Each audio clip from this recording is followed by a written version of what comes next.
ನಮಸ್ಕಾರ ವೀಕ್ಷಕ ಬಂಧುಗಳೇ ಮತ್ತು ಶಾಯರಿ ಪ್ರಿಯರೇ. ನಾನು ನಿವೃತ್ತ ಪ್ರಾಧ್ಯಾಪಕ ಡಾಕ್ಟರ್ ಅರ್ಜುನ್ ಪಂಗನ್ನವರ್.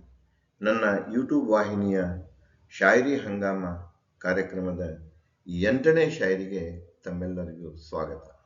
ಇಂದು ನಾನು ತಮ್ಮ ಮುಂದೆ ರಾಜೇಂದ್ರ ಮಂಚಂದ್ ಅವರ ಒಂದು ಖ್ಯಾತ ಶಾಯರಿಯನ್ನು ಹಂಚಿಕೊಳ್ತಾ ಇದ್ದೇನೆ. ಅದು ಹೀಗಿದೆ. ಓ टूटते हुए रिश्तों का, वो टूटते हुए रिश्तों का हुस्न आखिर था, वो टूटे हुए रिश्तों का हुस्न आखिर था, कि चुप सी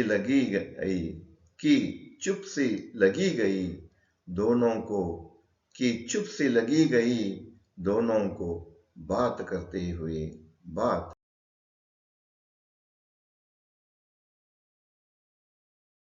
ಅದನ್ನು ಕನ್ನಡದಲ್ಲಿ ನಾನು ಹೀಗೆ ಅನುವಾದಿಸಿರುವೆ. ಆ ಮುರಿದ